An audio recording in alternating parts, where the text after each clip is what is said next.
Olá pessoal, bem-vindo ao meu canal, Deus te abençoe ricamente e eu quero compartilhar em 3 partes uma palavra poderosa com você do pastor Luciano Subirá, que faz tempo que eu não coloco aqui no meu canal. Queridos, é sobre o Deus invisível e Deus te abençoe ricamente. O pastor Luciano Subirá não precisa de apresentação, porque já é conhecido ministerialmente. Preste bastante atenção e se você quiser, por favor, nos ajude, espalhe essa palavra, seja um evangelizador comigo, porque a palavra de Deus liberta, a palavra de Deus, ela nos ensina e é poderosa para nos abençoar em todas as áreas das nossas vidas, ok? Deus te abençoe e vamos para a primeira parte. Vocês estão prontos para receber a palavra de Deus? Amém. Então abra sua Bíblia, por gentileza, na primeira carta de Paulo a Timóteo, no capítulo 1 e no versículo 17. Eu vou ler na Nova Almeida Atualizada, qualquer que for a versão que você tiver. Eu gostaria que você acompanhasse comigo, ou talvez a gente tenha isso aí no telão. O texto sagrado diz assim: ao Rei eterno, imortal, invisível, Deus único, honra e glória para todo sempre. Amém. Você pode repetir o texto comigo?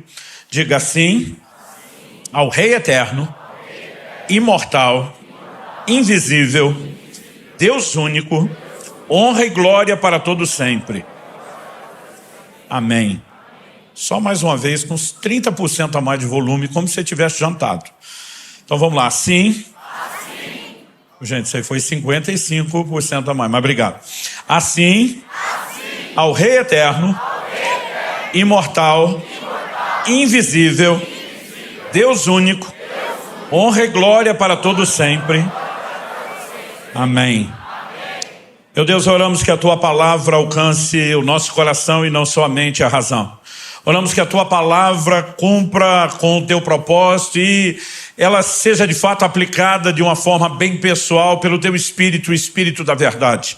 Oramos não só pelo entendimento da doutrina, oramos por mais do que clareza de informação, nós oramos que a luz resplandeça no íntimo de cada um de nós. Nós oramos que a fé seja fortalecida, desafiada. Nós oramos que o Senhor de fato nos conduza a um lugar de correspondência diferenciada. Queremos ser provocados e corresponder com o Senhor para viver um novo nível do sobrenatural. Nós oramos e desde já nos antecipamos em te agradecer por tudo que o Senhor fará, em nome de Jesus. Amém.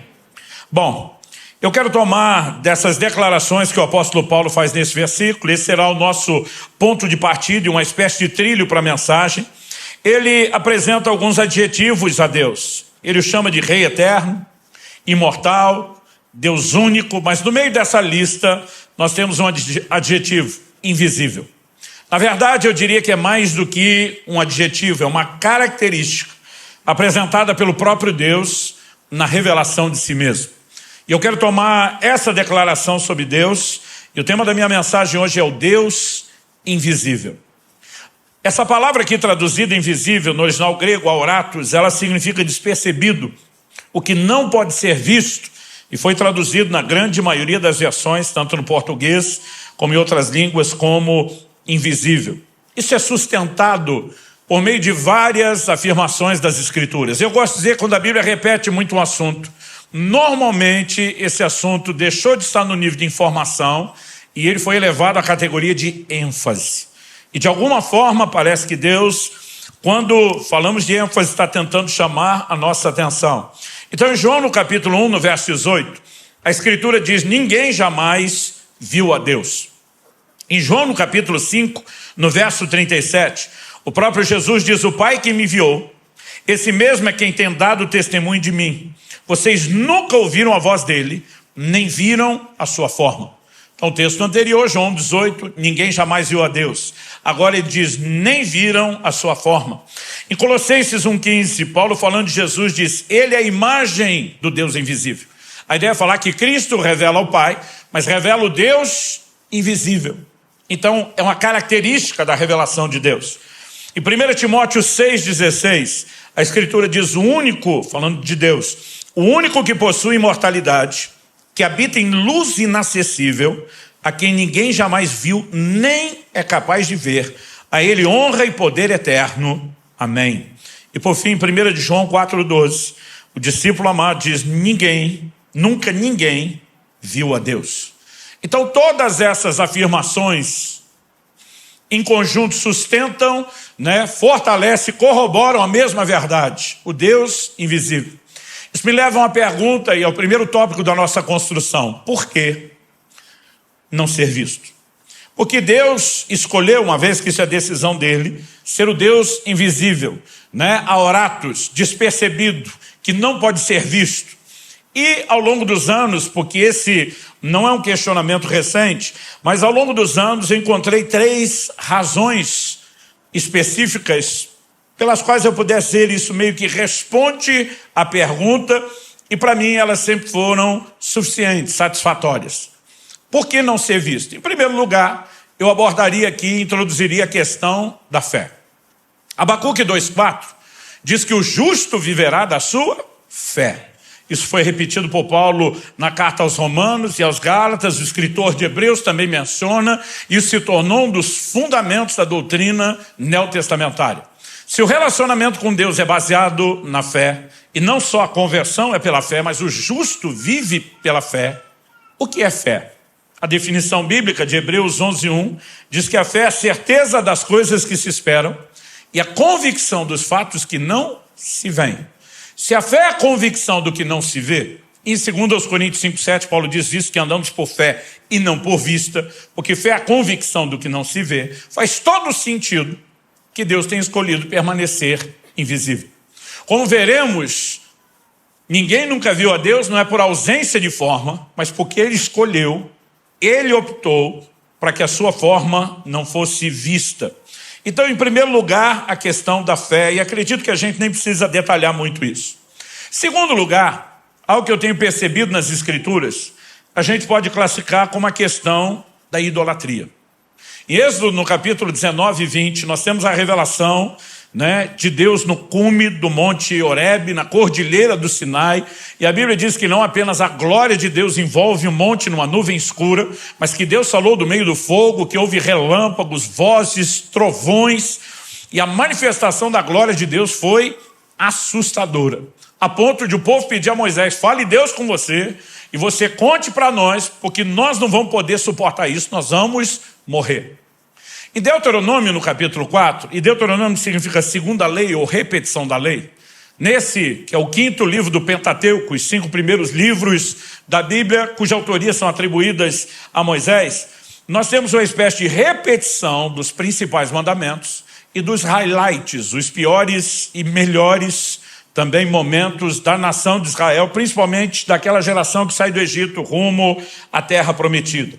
Recapitulando o assunto, em Deuteronômio 4,12, Moisés vai falar do que aconteceu em Êxodo 19 e 20, quando a glória de Deus desce sobre o Sinai. E diz: então o Senhor falou a vocês do meio do fogo, e vocês ouviram o som das palavras dele. Vocês ouviram a voz, mas não viram aparência nenhuma. Só escutaram a voz. Então em Deuteronômio 4,12 é a ênfase. Ouviram a voz, mas não viram aparência nenhuma.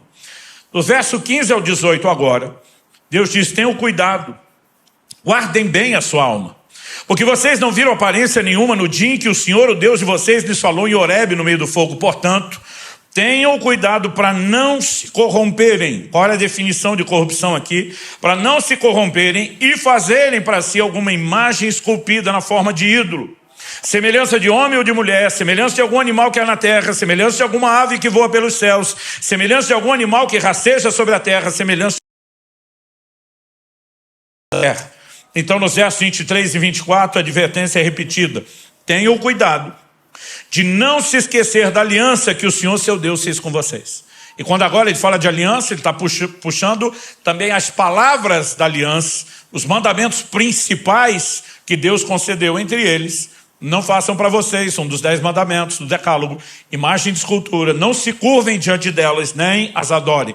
Então ele diz: tenham cuidado de não esquecer da aliança que o Senhor, seu Deus, fez com vocês. Não façam para si nenhuma imagem esculpida, semelhança de alguma coisa que o Senhor, o Deus de vocês, proibiu. Porque o Senhor, o Deus de vocês, é fogo consumidor, é Deus zeloso. Então Moisés está dizendo, Deus não apareceu com nenhuma forma para não dar a vocês ideia de tentar reproduzir a imagem dele na forma de ídolos. Então, a segunda razão que eu encontro na Bíblia é porque Deus queria evitar a questão da idolatria. A terceira, ela aparece no outro momento, onde Moisés, homem de Deus, faz um pedido ousado, eu diria abusado a Deus. Em Êxodo 33, Moisés diz para o Senhor, eu quero ver a sua glória. E a resposta de Deus em Êxodo 33, de 20 a 23, é a seguinte, você não poderá ver minha face, porque ninguém verá minha face e viverá. Disse mais o Senhor, eis aqui um lugar perto de mim, onde você ficará sob a rocha. Quando a minha glória passar, eu porei você numa fenda da rocha, eu cobrirei com a mão até que eu tenha passado. Depois, quando eu tirar a mão, você me verá pelas costas, mas a minha face ninguém verá. Essa terceira questão, se a primeira é a da fé, a segunda é do risco de idolatria, a terceira questão é a questão que eu definiria como da limitação humana. Deus diz, homem nenhum que ver a minha face, viverá. O que Deus está dizendo é, Moisés, você não dá conta de suportar a manifestação plena de quem eu sou, a revelação da minha glória. Em outras palavras, podemos dizer que Deus está ensinando a Moisés, você seria desintegrado. Você não pode suportar tamanha glória. Eu e você não temos condição ou estrutura para isso. Paulo explica isso em 1 Coríntios 15, quando ele diz que carne e sangue não podem herdar o reino de Deus. E herdar, ele está falando de entrar nesse estado. E ele diz assim, que o que é corruptível não pode herdar aquilo que é incorruptível, e o que é mortal não pode herdar aquilo que é imortal. É por isso que, por ocasião da vinda de Cristo, quando vivemos a plenitude da redenção, a Bíblia diz que nossa carne será transformada. E Deus vai transformar o nosso corpo de humilhação, diz Paulo em Filipenses 3:21, para ser igual ao corpo da sua glória. Por quê? Porque a Bíblia diz, então, aquilo que é corruptível se revestirá de incorruptibilidade. E aquilo que é mortal se revestirá de imortalidade. Então a nossa condição muda. Porque como Paulo diz em 1 Coríntios, no capítulo 13, agora conhecemos em parte. Então, o então ali é, se você olhar o contexto, quando vier o que é perfeito, a plenitude da redenção, então conheceremos plenamente, como também somos plenamente conhecidos.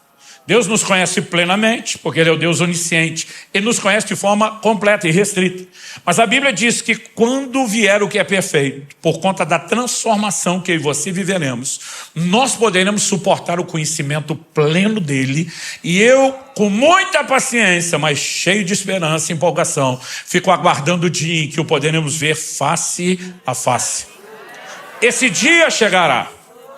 E Deus seja louvado por esse privilégio indescritível que Ele nos concede. Mas até que esse dia chegue, a gente não tem estrutura para suportar a sua glória. Então Deus está dizendo, Moisés, se eu te der o que você está pedindo, você não aguenta. Mas o seu pedido não será ignorado. Então, em outras palavras, Deus está dizendo a Moisés mais ou menos assim, eu vou te dar uma experiência com a manifestação mais limitada. Eu vou dosar isso no nível que você possa suportar. Então nós vamos fazer o seguinte, Moisés, eu te ponho na fenda da rocha, eu vou cobrir com a mão, eu passo, e depois de passar eu tiro a mão e te deixo me ver pelas costas. É lógico que nós temos toda uma aplicação de figuras de linguagem, mas Deus está dizendo, você não vai ver a plenitude de quem eu sou, mas vou te mostrar um pouco, no nível do que você pode suportar. Isso não apenas nos fala da nossa incapacidade de hoje vê-lo como ele é, mas nos ajuda a resolver uma aparente contradição. Digo aparente porque a Bíblia não se contradiz. Ela é perfeitamente harmônica na sua revelação. Você pode dizer amém? E eu sempre digo às pessoas, se você tiver uma aparente contradição, que você tenha um desafio de interpretação. Qual é a aparente contradição? Eu comecei lendo vários textos que sustentam que ninguém nunca viu a Deus. E que Deus não pode ser visto. Mas, honestamente, a Bíblia fala em várias ocasiões de pessoas que viram a Deus. E muita gente já me questionou, eu já me questionei, não sei se você já se questionou, foi questionado, mas se ninguém viu a Deus, porque a Bíblia diz de gente que viu a Deus. Êxodo 24, verso 9 e 10 diz, Moisés, Arão, Nadab e Abiú, eram 2 dos filhos de Arão, e 70 dos anciãos de Israel subiram ao monte. e viram o Deus de Israel, sob cujos pés havia como que uma pavimentação de pedra de safira, que se parecia com o céu na sua claridade.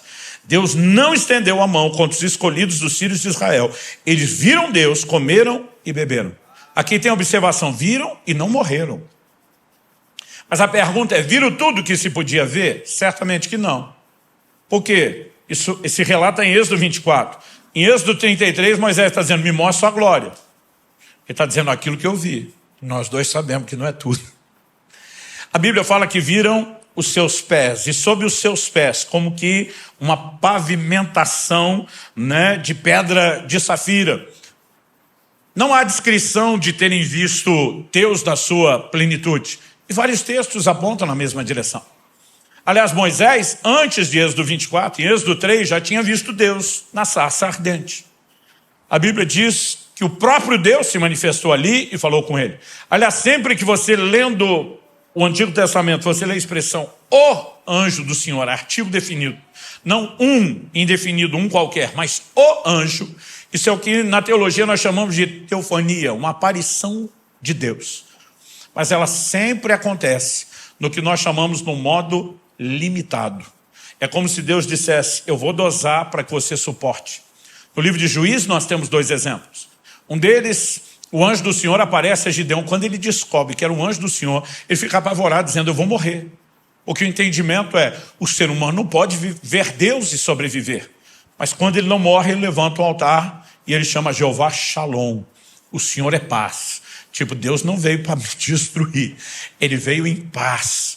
Depois você tem Manoá e a mãe, o pai e a mãe de Sansão, para quem um anjo do Senhor aparece. Quando ele entende o que era, ele diz, nós vamos morrer. Ela diz, se Deus quisesse matar, a gente tinha morrido na hora que ele apareceu. Não depois que ele foi embora. Isaías capítulo 6, verso 1. No ano em que morreu o rei Uzias, eu vi o Senhor assentado num alto e sublime trono. E as pessoas me perguntam, peraí pastor, viram a Deus ou não viram? Eu falei, viram e não viram. Como assim? Viram, a Bíblia está dizendo que eles viram alguma coisa. Mas Deus precisou manifestar algo tão limitado de si, que ao mesmo tempo que ele está dizendo, eu apareci, ele diz, vocês não me viram. O que vocês viram de mim não define quem eu sou. Portanto, a minha revelação plena, luz inacessível, ninguém é capaz de ver. Mas como eu disse, nós temos a esperança de que um dia o veremos.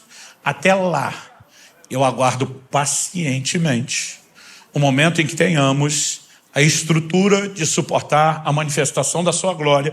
E durante esse tempo em que estamos aguardando isso, eu tenho olhado para esses três motivos, a questão da fé, do risco potencial, da prática de idolatria, da limitação humana, e eu sempre tratei desse assunto dizendo, são satisfatórios e suficientes para que eu espere o dia de ter estrutura para vê-lo.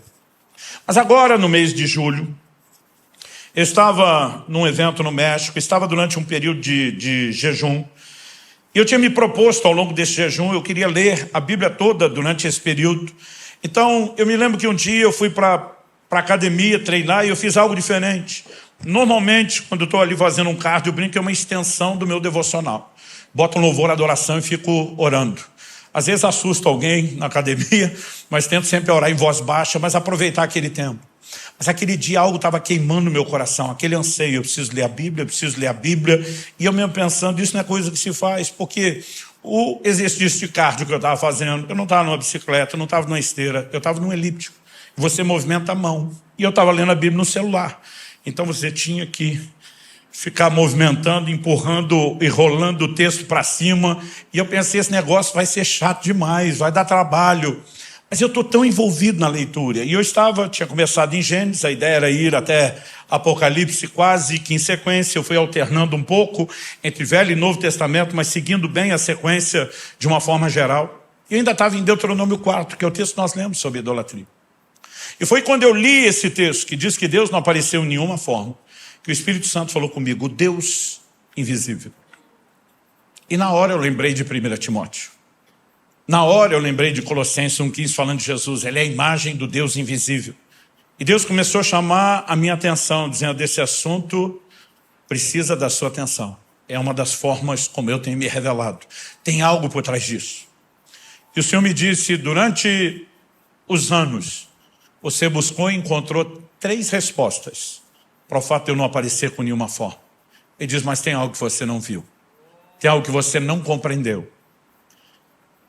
E foi tão extraordinário o que aconteceu durante aquele treino, que assim, toda vez que eu compartilho o que eu compartilho, principalmente gente que foi abençoada, diz, pastor, glória a Deus, eu falo, eu estou frustrado. Você fala, mas por que o senhor está frustrado? Eu digo, porque eu não consigo comunicar. Aí alguns falam, pastor, foi fantástico. Eu falo, porque você não ouviu o que eu ouvi. Eu não consigo explicar, porque revelação, às vezes você entende em fração de segundos, algo que por mais que tente não consegue. Então a minha oração é que Deus acenda uma luz dentro de você, como Ele fez comigo. Porque eu sei que a limitação, a explicação é limitada. Mas naquele momento o Espírito Santo falou comigo, tem algo que você não viu. Eu não sei se eu chamaria de uma 4ª questão. Eu diria que talvez é um desdobramento da 2ª. O Senhor me diz, toda vez que você pensa na questão da idolatria, Ele diz, você pensa apenas na ideia de fazer uma imagem de um outro Deus. E Deus me disse, o que eu falei sobre idolatria não se limita à imagem de um outro Deus. O Senhor diz lá em Deuteronômio 4, o texto está dizendo que eu não apareci com nenhuma forma para que ninguém fizesse uma imagem minha. Deus está dizendo, o problema não é só um ídolo, uma imagem de um outro Deus concorrente. Deus diz, eu não queria imagem minha. O que dizer de outro? Mas Deus está dizendo, eu não queria imagem minha. E de repente eu paro e digo, nunca pensei nisso.